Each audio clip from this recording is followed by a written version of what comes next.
তো শিক্ষার্থীদেরকে আজকে পরিমিতির যে তৃতীয় ক্লাসে স্বাগত জানাচ্ছি। আজকে তৃতীয় ক্লাসে শুরুতেই আজকে প্রশ্ন কি কি আলোচনা করব এগুলো নিয়ে একটু কথা বলি।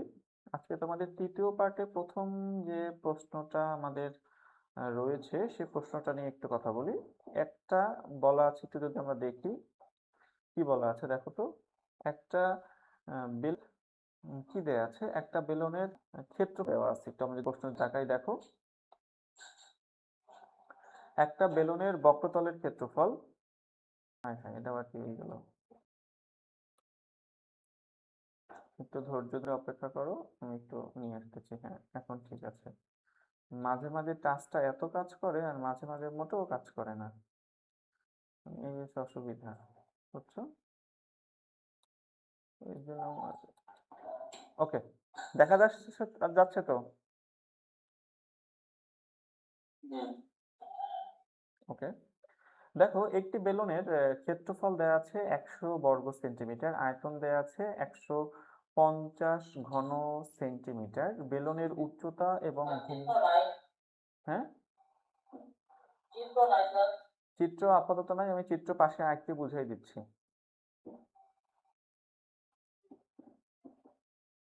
দেখো আমাদের কি বলা আছে, একটি বেলুনের কি বলা আছে দেখো তো, একটি বেলুনের ক্ষেত্রফল দেওয়া আছে, বক্রতলের ক্ষেত্রফল 100 বর্গ সেন্টিমিটার এবং আয়তন দেওয়া আছে কত, আয়তন দেওয়া আছে, দেখো কি কি দেওয়া আছে, বক্রতলের ক্ষেত্রফল দেওয়া আছে আর দেওয়া আছে গিয়ে আয়তন। আমাকে চাইছে বেলুনের উচ্চতা এবং ব্যাসার্ধ, আমাকে চাইছে কি বেলুনের উচ্চতা এবং ব্যাসার্ধ কত নির্ণয় করতে। আচ্ছা আমরা বেলুন, ঘনক এগুলো সম্পর্কে তো মনে হয় জানি। সিলিন্ডার কি, এই বেলুন আর সিলিন্ডার একই জিনিস। এই তুমি যেটা বাসায় বসে যেটা দিয়ে তোমার আম্মু রুটি বানায় না, বেলুন, ওইটাকে বলা হয় বেলুন। ঠিক আছে, বেলুন আর সিলিন্ডার দেখতে অনেকটা একই রকম। এটা একটা বেলুন, বুঝছো? এটা সোজা হবে অবশ্য, আমার এই ছবিটা সোজা হয়নি। তো এই যে বেলুনটা আমরা আঁকলাম, এই বেলুনের বলা আছে বক্ষতলের ক্ষেত্রফল। বক্ষতলের ক্ষেত্রফল বলতে বোঝায় এই যে বাঁকা জায়গাটা টোটালি শরীরের, এই সমস্ত জায়গাটার ক্ষেত্রফলটা তোমাকে চেয়েছে। তো বেলুনের বক্ষতলের ক্ষেত্রফলের সূত্র কি জানো? 2 পাই আর এইচ। এটা হচ্ছে কি বেলুনের বক্ষতলের ক্ষেত্রফল। আর বেলুনের আয়তনের সূত্র কি জানো? পাই আর স্কোয়ার এইচ। এই যে এইটা পাই আর স্কোয়ার এইচ কেন হয়েছে, এটা একটা শর্ত, একটা সুন্দর ব্যাপার আছে দেখো। এই বেলুনটা কার উপর অবস্থিত, বেলুনের নিচের জিনিসটা দেখো একদম গোল, গোল না? গোল কার মতো? বৃত্তের মতো। তার মানে বৃত্তের ক্ষেত্রফলের সূত্র কি? বৃত্তের ক্ষেত্রফলের সূত্র পাই আর স্কোয়ার। আর ক্ষেত্রফল এর সাথে উচ্চতা গুণ করব, কারণ আমরা জানি কি আয়তন মানে কি ক্ষেত্রফল গুণ উচ্চতা। আয়তন মানে হচ্ছে ক্ষেত্রফল, এর সাথে গুণ করব কি উচ্চতা। তাহলে এই যে আমরা এই ক্ষেত্রফল আর উচ্চতা গুণ করছি, গুণ করে পেলাম কি বেলুনের আয়তন। আমরা কি সূত্রটা বুঝতে পারছি যে বেলুনের বক্ষতলের ক্ষেত্রফল এবং বেলুনের আয়তনের সূত্রটা কিভাবে আসছে? আচ্ছা এখন দেখো আমাদের প্রশ্নে দেয়া আছে শর্ত মতে টু পাই আর এইচ এর মান দেয়া আছে 100। কারণটা কি, কারণ দেয়া আছে বক্ষতলের ক্ষেত্রফল এর মান হচ্ছে 100। সো আমরা লিখছি 2 পাই আর এইচ সমান সমান 100। এরপরে দেখো আমাদের বলা আছে আয়তন কত, 150। তার মানে আয়তন মানে কি পাই আর স্কোয়ার এইচ। সুতরাং পাই আর স্কোয়ার এইচ ইকুয়াল টু কত, 150। আমরা দুটো সমীকরণ বানালাম। এখন আসো আমরা সমীকরণ 2 থেকে সমীকরণ 1 ভাগ করছি। সমীকরণ 2 থেকে সমীকরণ 1 ভাগ করলে 2 নম্বর সমীকরণ উপরে লিখলাম আর 1 নম্বর সমীকরণে যা ছিল সেটা নিচে লিখলাম। এখানেও 2 নম্বরে যা ছিল সেটা লিখলাম, 1 নম্বরে যা ছিল সেটা লিখলাম। এখন দেখো এই কাটাকাটি গেছে, এই পাই কাটাকাটি গেছে, এইখানে ছিল আর স্কোয়ার, এখানে ছিল আর, উপরে একটা আর হয় কারণ দুইটা আর ছিল এর জন্য। তাহলে উপরে থাকলো কি শুধু একটা আর, নিচে থাকলো কি একটা 2। আর দেখো এটাকে যদি তুমি কাটাকাটি করো কত আসবে, 3×50 150 আর 50 দুগুণে 100। বুঝতে পারছো, 50 দিয়ে কাটাকাটি করছি। দেখো এটারও নিচে একটা 2 আছে, এটারও নিচে একটা 2 আছে, চাইলে তুমি 2 দিয়ে প্রত্যেকটাকে গুণ করো বা 2 বাদ দিয়ে দাও। তাহলে আর ইকুয়াল টু কত পাইছি আমরা? 3। এইটুকু বুঝতে কোনো অসুবিধা আছে? আমরা আর এর মান পেয়ে গেছি। তো আমাদের দেখো এখানে দুটো জিনিস চেয়েছে। নাম্বার 1 আমাদেরকে চেয়েছে বেলনের উচ্চতা, নাম্বার 2 চেয়েছে ভূমির ব্যাসার্ধ। ভূমির ব্যাসার্ধ মানে কি জানো? এই আর, আর বেলনের উচ্চতা মানে এইচ। আমাদেরকে চাইছে আর এর মান আর এইচ এর মান। তো আমরা তো আর এর মান পাইয়েই গেছি, এখন আমরা এইচ এর মান বাইর করব। আমরা যদি এই সমীকরণে 1 নাম্বার যে সমীকরণটা লিখছিলাম, আমরা যদি এই সমীকরণে 1 নাম্বার সমীকরণে আমরা যদি মানটা বসাই, আর এর মান বসাই, তাইলে কি হয় দেখো তো। 1 নাম্বার সমীকরণ আমাদের কি ছিল? 2 পাই আর এইচ ইকুয়াল টু কত ছিল? 100। এখন যদি আমরা এইচ এর মানটা রাখি, এই 2 পাই আর এখানে ছিল গুণ আকারে, তাহলে 2 পাই আর নিচে ভাগ আকারে চলে আসবে। এই লাইনটা থেকে এই লাইনটা বুঝছি? আচ্ছা, ওকে। তাহলে দেখো এখন আমাদের এখানে কাজ ছিল 2 এর মান তো আমরা বসাইছি, পাই এর মান এবং আর এর মান বসাই দেই। এইটা হচ্ছে পাই এর মান, এটা হচ্ছে আর এর মান, আর এই 2 তো রইছেই। তো আমরা যখন এটা থেকে এটা ভাগ করব তখন আমাদের ক্যালকুলেটরের রেজাল্ট আসবে 5.305। এখন তোমরা এই অঙ্কটা বুঝছো কিনা আমাকে একটু বলো। এটাই অ্যান্সার, কারণ আমাকে চেয়েছে এইচ এর মান আর কিসের মান চাইছে? আর চাইছে আর এর মান। তাহলে এই পেলাম আর এর মান, এই পেলাম এইচ এর মান। এইটা একটা অ্যান্সার। বুঝি নাই।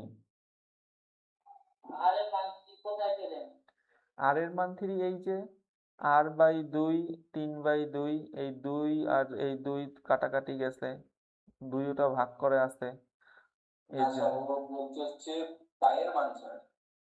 পাই এর মান তো 3.1416, এটা তো সারা জীবনের জন্য এক। এই পাই এর মান 3.1416, এটা সারা জীবনের জন্য যখনই আমরা পাই করব, পাই এর মান হবে 3.1416। এটা একটা ইউনিভার্সাল মান, ধ্রুব মান। বুঝতে পেরেছো? এখন বলো কোনো অসুবিধা আছে কিনা অঙ্কটা বুঝতে?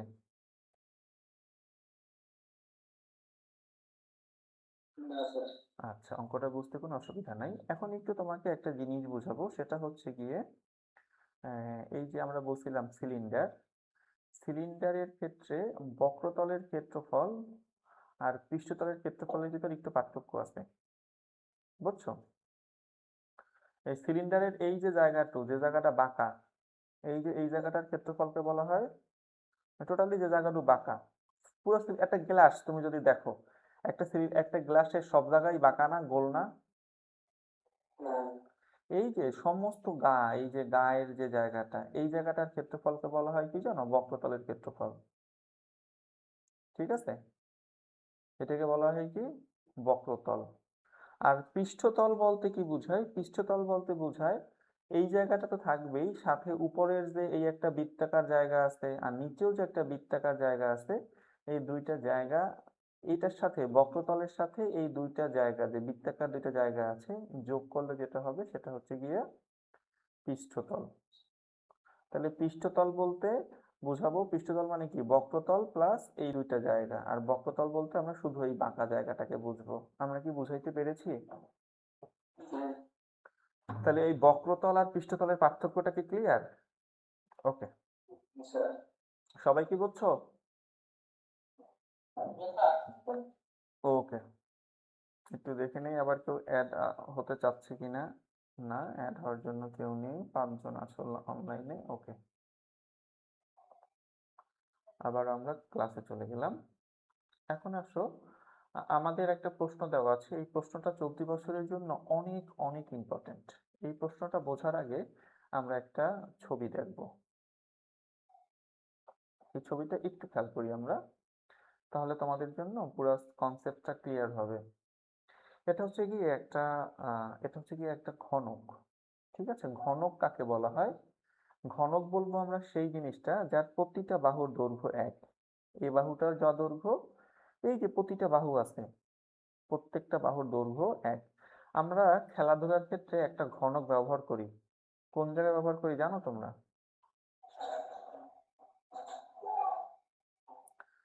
এই ঘনকটা আমরা খেলাধুলার ক্ষেত্রে ব্যবহার করি অনেক জায়গায়। এমন কোনো জায়গা বলতে পারবা কোন কোন জায়গায় ঘনক ব্যবহার করে?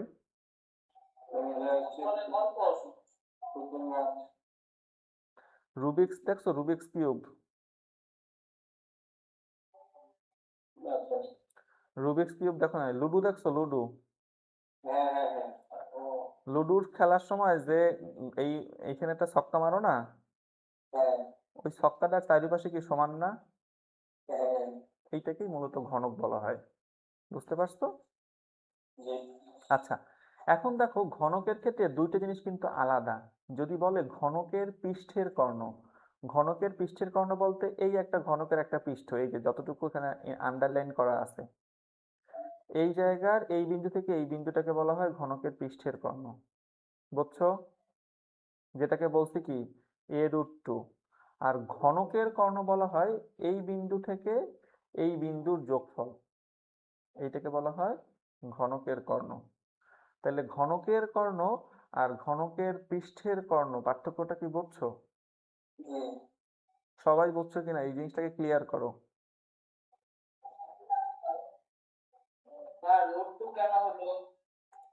সূত্র a√2। ঘনকের কর্ণের সূত্র কি জানো? a√2। এটা কি ঘনকের পৃষ্ঠের কর্ণ, এই যে a√2 এটা কি ঘনকের পৃষ্ঠের কর্ণ। আর ঘনকের কর্ণের সূত্র হচ্ছে a√3। এটা হচ্ছে ঘনকের কর্ণ। এখন বুঝছো? তাহলে ঘনকের কর্ণ এটা সূত্র হচ্ছে গিয়ে কি a√3। আর শুধু ঘনকের পৃষ্ঠের কর্ণ হচ্ছে a√2।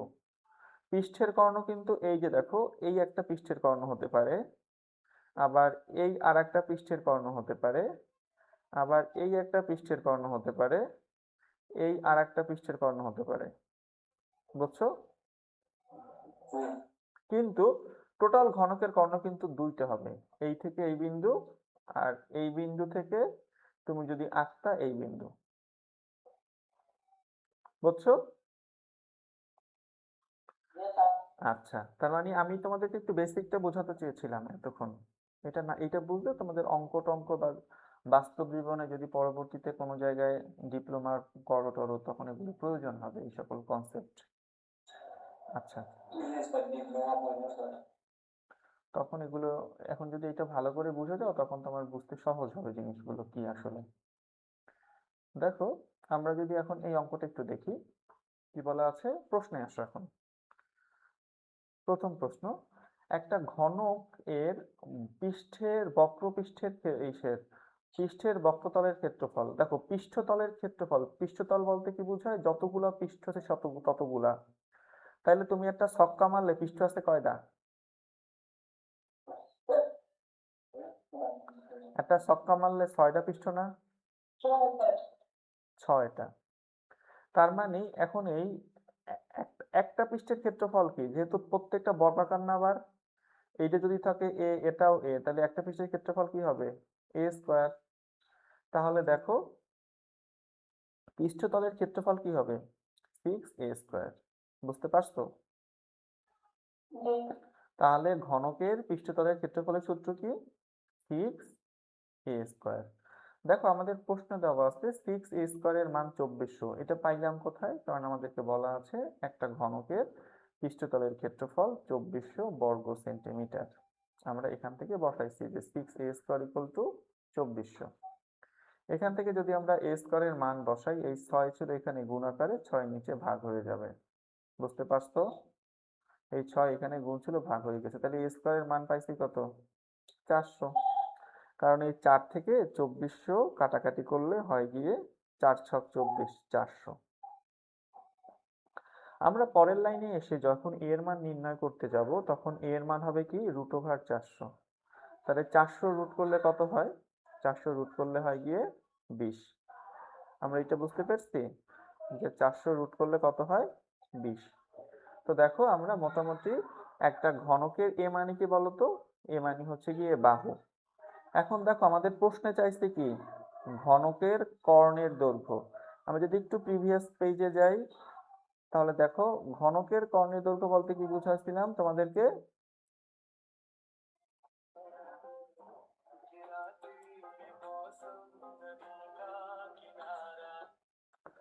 ঘনকের কর্ণের দৈর্ঘ্য বলতে আমরা কি বুঝিয়েছিলাম সেটা একটু দেখি আমরা। ঘনকের কর্ণের দৈর্ঘ্য বলতে আমরা বুঝিয়েছিলাম যে এই যে দেখো আমরা কিছুক্ষণ আগে একটা ছবি দেখাইছিলাম, দেখো 1 মিনিট, একটা ফোন আসছে, একটু রিসিভ করে নিই। হ্যাঁ বলো। ওয়ালাইকুম আসসালাম, বলো। হ্যাঁ ফোন দিয়েছিলাম আমি রেজাল্ট জানার জন্য, অন্য সবাই জানছি। আমি এখন ক্লাস করাইতেছি, পরে কথা বলবো না।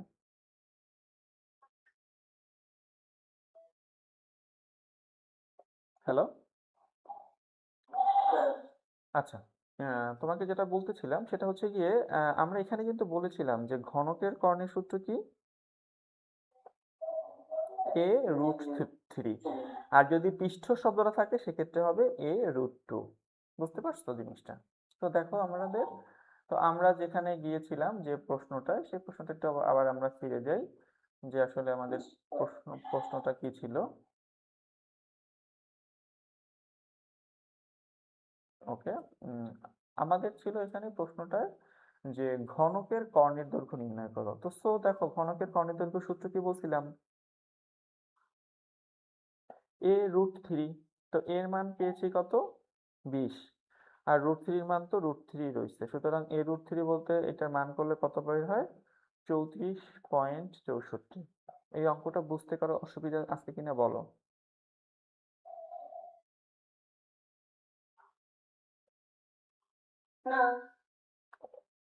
সবাই? ওকে। ইয়েস। যদি ঘনকের পৃষ্ঠের কর্ণ চাইতো তাহলে a√2 হতো, আর যদি শুধু ঘনকের কর্ণ হতো সেক্ষেত্রে a√3। আমি ক্লাসের পরে এই ক্লাসের পিডিএফটা আমি এখনই দিয়ে দেবো, কারণ আমার কাছে এটা রেডি করা আছে। বুঝতে পেরেছো?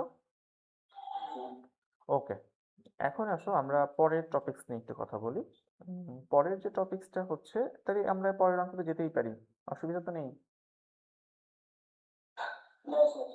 Okay fine. আমরা যদি পরের অঙ্কটায় যেতে চাই সেক্ষেত্রে খুব সহজ, চলে আসলাম পরের অঙ্কে। ওকে, দেখো পরের অঙ্কটা আসলে কি কি বলছে দেখো তো। একটি ঘনকের পৃষ্ঠতলের কর্ণের দৈর্ঘ্য, আমাদের কিন্তু ওই যে বলছিলাম পৃষ্ঠ কর্ণের দৈর্ঘ্য মানে কি? a√2। আচ্ছা, পৃষ্ঠতলের কর্ণের দৈর্ঘ্য ছিল কত? 8√2। আর চেয়েছে এর কর্ণের দৈর্ঘ্য এবং এর আয়তন। ঠিক আছে। আচ্ছা, এখন আসো আমরা বলছিলাম যে পৃষ্ঠে তলের কর্ণের দৈর্ঘ্য, তোমাকে বলছি পৃষ্ঠতলের কর্ণের দৈর্ঘ্যের সূত্র কি? a√2 মানে ইকুয়াল টু দেওয়া আছে কত প্রশ্নে? a√2 এর মান দেওয়া আছে কত প্রশ্নে? 8√2। কারণ দেওয়া আছে পৃষ্ঠতলের কর্ণের দৈর্ঘ্য, আমরা তো জানি পৃষ্ঠতলের কর্ণের সূত্র a√2। তাহলে শর্ত মতে বলতে পারি না যে a√2 = 8√2। তো যখন আমরা এর মানটা রাখবো এখানে √2 গুণ আকারে আছে, এপাশে গেলে ভাগ হয়ে যাবে, তখন এই √2 কাটাকাটি যাবে, শুধু থাকলো কত এর মান? শুধু এর মান কি থাকলো? 8। এইটুকু বুঝতে পারছি? আচ্ছা, এখন আসো ঘনকের কর্ণটা কিভাবে করব। তো আগেই বলছি ঘনকের কর্ণের সূত্র কি? আমাদের চাইছে কি? এর কর্ণের দৈর্ঘ্য, তার মানে কার কর্ণের দৈর্ঘ্য? ঘনকের কর্ণের দৈর্ঘ্য। তাহলে ঘনকের কর্ণের সূত্র কি?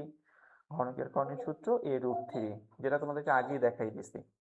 তাহলে এর মান 8, আমরা লিখতে পারি 8√3। 8√3 এখানেও অ্যান্সার লিখতে পারো, অথবা এটাকে ভাঙাইয়া করলে 13.85 হয়, এখানেও লিখতে পারো, এটাই অ্যান্সার।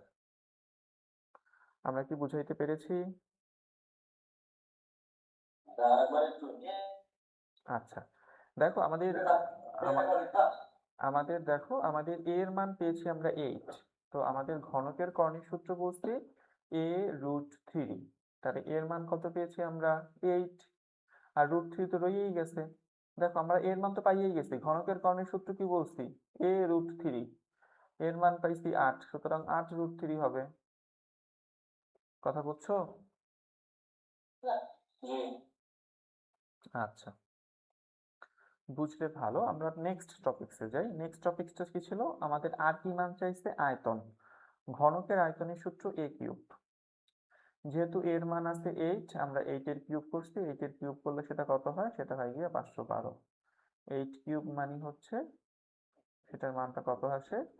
512। কারণ 8 কিউব মানে 8 গুণ 8 গুণ 8। আমরা কি বুঝতে পেরেছি?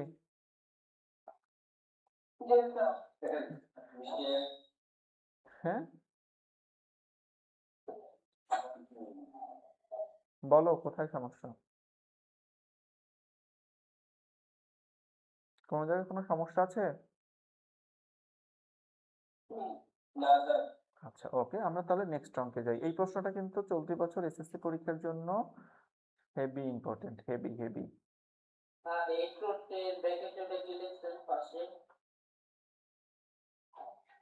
8√3 সেন্টিমিটার। এখানে অ্যান্সার লিখতে পারো সেটা।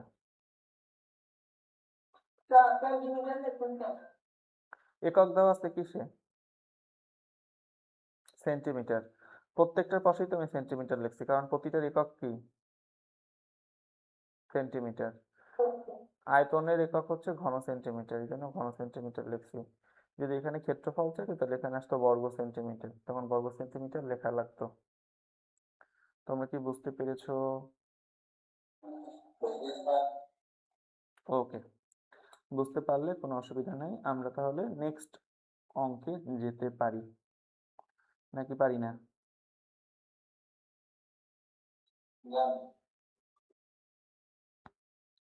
ওকে, আমরা যখন নেক্সট অঙ্কে যাব, নেক্সট অঙ্কে এখনই চলে যাচ্ছি। আর পরিমিতিতে আমরা মূলত প্রতিদিনই তো 4-5টা করে করাইলাম পরিমিতি, তাতে তো মোটামুটি 15-12-13টা হয়ে গেছে। এই 12-13টা থেকে তোমার এসএসসিতে আর লাগবে না। যদি লাগে সেক্ষেত্রে আমি সেটা পরে আবার দিয়ে দেবো, মানে যদি এরপরও আর বাইরে আর কিছু লাগে। তবে আশা করি এর বাইরে আপাতত মনে হচ্ছে না লাগবে। এরপরও ফাইনাল সলিউশন আমি একটা দেবো, অনেক এক্সামের আগে ফাইনাল টাচ, সেক্ষেত্রে আমি বলে দেব। ক্লিয়ার? আমরা নেক্সট চলে যাই।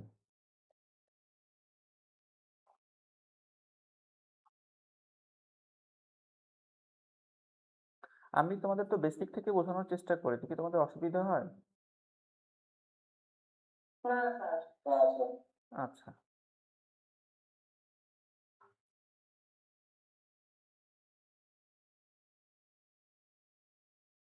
ওকে।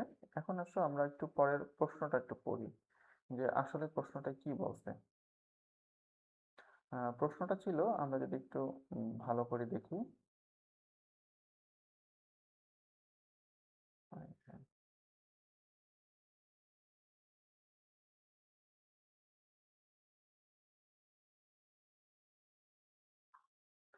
ওকে, আমরা প্রশ্নটা একটু যদি দেখি। প্রশ্নটা ছিল আমাদের 12 সেন্টিমিটার উচ্চতা বিশিষ্ট একটি বেলনের ভূমির ব্যাসার্ধ দেওয়া আছে 5 সেন্টিমিটার। পৃষ্ঠতলের ক্ষেত্রফল এবং আয়তন নির্ণয় করো। আচ্ছা, তোমাদেরকে আগেও বলছি বেলন মানে হচ্ছে সিলিন্ডার, যাহাই বেলন তাহাই সিলিন্ডার। এখন দেখো আমাদের এই জায়গায় দেওয়া আছে কি? ভূমির ব্যাসার্ধ। ভূমির ব্যাসার্ধ মানে কি? ভূমির ব্যাসার্ধ মানে হচ্ছে আর। ভূমির ব্যাসার্ধ মানে আমাদের আর এর মান দেওয়া আছে, r=5। চাইছে পৃষ্ঠতল। তোমাদেরকে আগেও বলছি পৃষ্ঠতল আর তোমরা যেটার সাথে মিলিয়ে ফেলো সেটা হচ্ছে গিয়ে পৃষ্ঠতল জিনিসটা কি আর বক্রতল জিনিসটা কি। পৃষ্ঠতল বলতে যতগুলো পৃষ্ঠ আছে সবগুলোর তলের ক্ষেত্রফল, আর বক্রতল বলতে বুঝবো শুধু বাঁকা জায়গাটার ক্ষেত্রফল। বুঝছো? আবারও বলতেছি, পৃষ্ঠতল আর বক্রতলের ভিতর পার্থক্যটা কি বুঝছো? বক্রতল বলতে বুঝবো, আবারও বলি, শুধু এই জায়গাটুকু। এই জায়গাটুকু যদি বলতাম, যে জায়গাটুকু আমি আন্ডারলাইন করছি, এই জায়গাটুকু হচ্ছে গিয়ে বক্রতল। আর যদি পৃষ্ঠতল হয় এই জায়গাটুকু তো হবেই, সাথে এই যে জায়গাটা আর এই জায়গাটা, এই দুটো জায়গাও সাথে হবে। তো আমাদেরকে চাইছে কি দেখো তো, পৃষ্ঠতল মানে যতগুলো পৃষ্ঠ সবগুলোর তল। তাহলে পৃষ্ঠতলের ক্ষেত্রফল মানেই হচ্ছে সমগ্র পৃষ্ঠের ক্ষেত্রফল। বুঝছো? সমগ্র পৃষ্ঠ বা পৃষ্ঠতল যাই বলো, পৃষ্ঠতলের মানে সমগ্র পৃষ্ঠ। তাহলে বেলনের পৃষ্ঠতলের ক্ষেত্রফলের সূত্র কি? 2πr r+s। বুঝতে পারছো? একটু বড় হয়েছে কেন? এই এই যে 2πr+s কেন হয়েছে? কারণ এইটা লগে এইটা যোগ। বুঝছো? তো এই দুটো যোগ হয়েছে একসাথে, এর জন্য সূত্র হচ্ছে কি 2πr, এর সাথে যোগ হয়েছে r+h। তো কিছুক্ষণ আগে বলছি আমাদের পাই এর মান সবসময় 3.1416, আর আর মানে আমাদের দেয়া আছে 5 সেমি, এর সাথে ব্র্যাকেটে দেওয়া আছে r+h, আর এর মান 5, h এর মান 12। সবকিছু যদি আমরা যোগ বিয়োগ গুণ করি সেক্ষেত্রে আমাদের আসে 534.071 বর্গ সেমি। আমরা কি এই পর্যন্ত বুঝতে পারছি?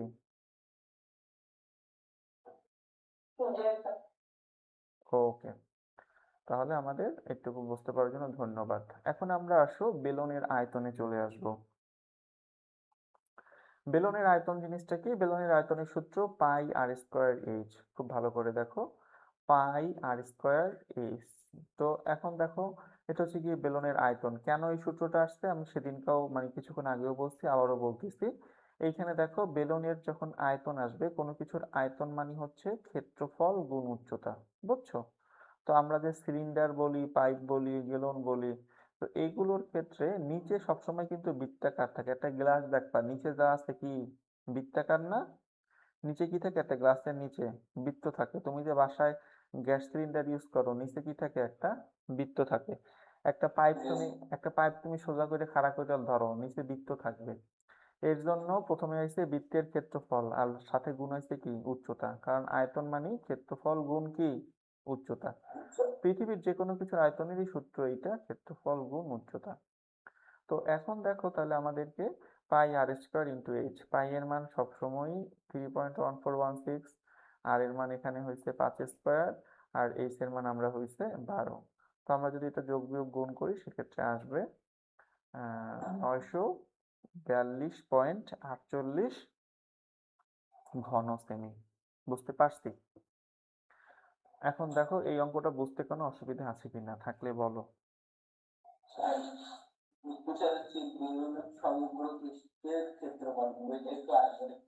বুঝি নাই, সমগ্র তলের ক্ষেত্রফল সেইটা? এখানে এখানে সমগ্র তল লেখার প্রয়োজন নাই, এখানে তোমরা পৃষ্ঠতলই লিখবা, ঠিক আছে? আমি এই এই লাইনটাও লেখার প্রয়োজন না, এটা তোমাদের বোঝানোর জন্য। এই লাইনটা পরীক্ষায় দেওয়ার কোনো প্রয়োজন নাই, বুঝছো? কথা কি বুঝতে পারতেছো?